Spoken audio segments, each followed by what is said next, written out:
no está encajonada en un horario de 8 a 5, de 8 a 4, de 8 a 6, sino que si hay un experimento o algo que requiere una medición especial, ya era a las 8 de la noche, a las 8 de la noche tenía que estar ahí.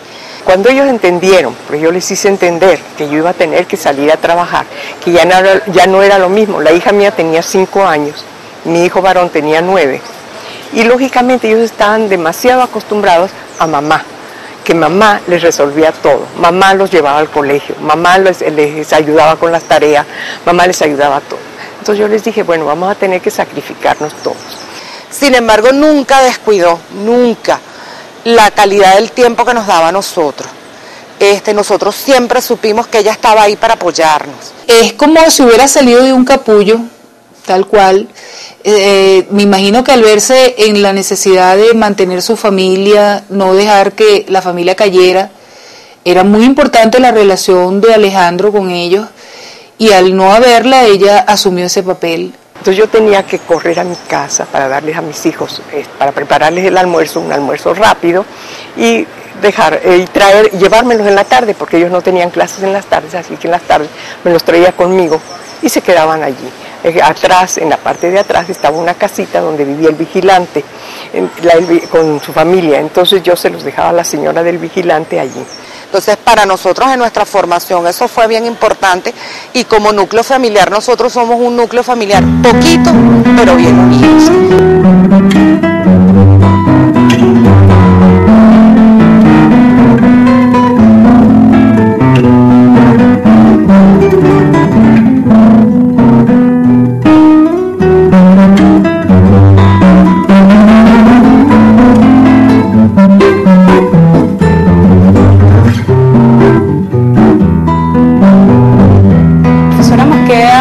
El trato con ella lo tengo desde hace más o menos 4 años para acá. He colaborado con ella en las diferentes prácticas de cereales.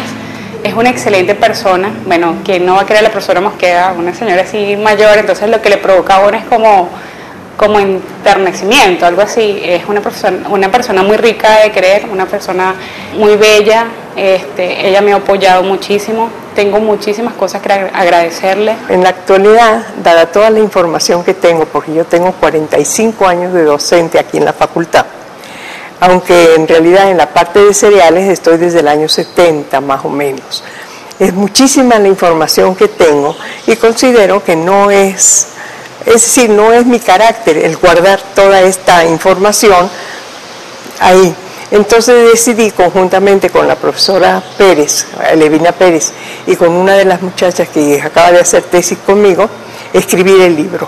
Un libro sobre cereales, donde vamos a enfocar desde su taxonomía, desde su origen, dónde se desarrollaron cada uno de los cereales, cuál es su importancia nutricional, cómo debemos trabajar cada uno de los cereales, qué podemos hacer de ellos, sus usos, hasta llegar a la época actual, en lo que yo he estado trabajando durante muchísimos años, que son lo que comúnmente se llaman harinas compuestas. Es súper inteligente.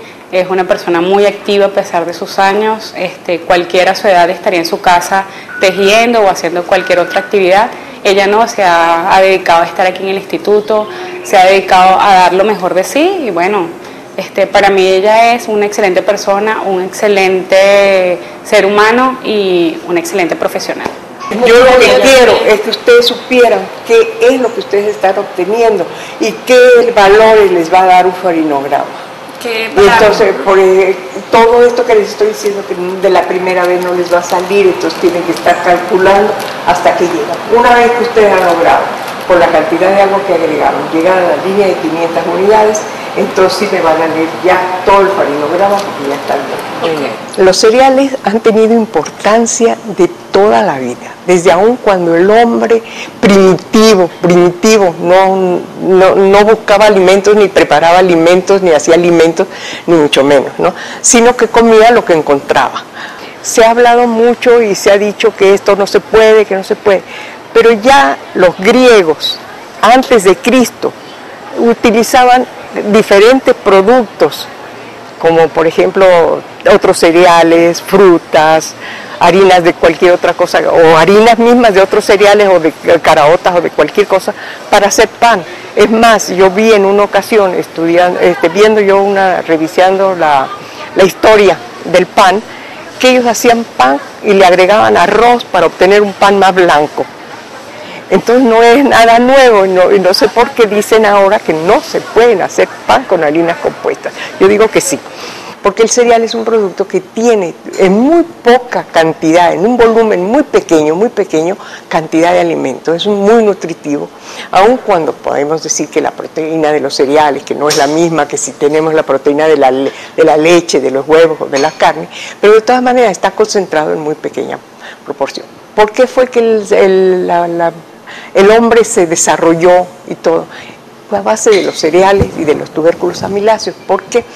Precisamente porque era un grano que podía llevar con él durante sus travesías, sus nómadas, y también aprendió que podía cultivarlo, se daba rápidamente, hasta dos o tres cosechas por año según el clima, y podía almacenarlo. En el año 70, el Ministerio de Agricultura y Cría me llamaron para que yo volviera otra vez a retomar el asunto de las harinas compuestas, el pan de trigo y arroz, porque hubo un excedente de arroz y no sabían qué hacer con él.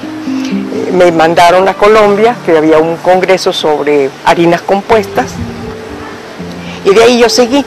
Yo les dije, bueno, pero yo no puedo empezar ya desde el punto donde había quedado lo de harinas compuestas. Yo tengo que empezar por tratar de ver qué variedades de arroz tenemos, cuáles son las más aptas para hacer el pan. Y empecé por ahí y me fui involucrando, me fui entusiasmando mucho con los cereales y creé aquí en la universidad la cátedra de cereales. El tratar no de sustituir una materia prima por otra, sino de incentivar los productos que nosotros tenemos, aumentar su cultivo, aumentar su producción y aumentar sobre todo que la gente lo consuma, porque lo malo del arroz es que nosotros no consumimos casi arroz. Entonces estamos tratando de incentivar el consumo del arroz usándolo en productos que no son tradicionales. Y eso es lo que estamos haciendo. Y entonces, bueno, todo esto va a abarcar el libro. Los cereales son un buen alimento, duran, tienen una gran durabilidad, los podemos almacenar por largos periodos. Y ahora que tenemos mucho más desarrolladas las tecnologías, con más razón. Era maravilloso saber que con ella se contaba, con ella cualquier colaboración que se necesitase, ella estaba siempre dispuesta a darla. Lo más interesante de esto es que cuando ella me dio clases a mí, ya a ella le faltaba muy poco para jubilarse. Y desde ese tiempo acá, que se han ido formando nuevos profesionales que han ido a la industria de alimentos, ella ha seguido trabajando, ella sigue asistiendo, ella es una profesora jubilada, ya tiene algunos años jubilada, y ella no tiene obligación de venir acá en el instituto, en ninguna. Ella ha venido al instituto aún padeciendo de trastornos de salud, cuando no tiene ninguna obligación.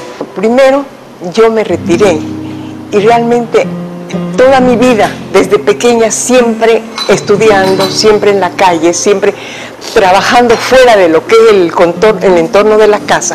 Yo solamente estuve metida dentro de mi casa mientras vivió mi esposo, y mi hijo tenía 9 años cuando él murió, mi hija 4, 5 años. Entonces, lógicamente, yo sentía la necesidad de dar lo que yo llevaba dentro de mí y de aquí. Entonces, no sería mucho, pero yo tenía curiosidad, yo tenía ganas. Salió la casualidad de que justamente vine a dar a un centro de investigación, y esto me fue envolviendo y me fui involucrando, y cuando empecé con la parte de cereales, todavía más, porque yo me enamoré de los cereales. Para mí los cereales es una cosa sumamente importante, lo mismo que los tubérculos, pero yo trabajé en todas las áreas de aquí, en todo lo que es vegetales, yo trabajé. Y eso para uno es mucho más que un estímulo, porque no es solamente el trabajo, no es solo que ella se lo consigue a uno en el pasillo y le dice, mira, estaba pensando que si podríamos tú trabajar en esto, y aportando ideas al trabajo que uno hace. Mi trabajo no tiene que ver con el que ella ha desempeñado siempre, pero aún así ella siempre le aporta una idea. Después que me jubilé, me retiré durante algún tiempo. había un problema. La profesora Pérez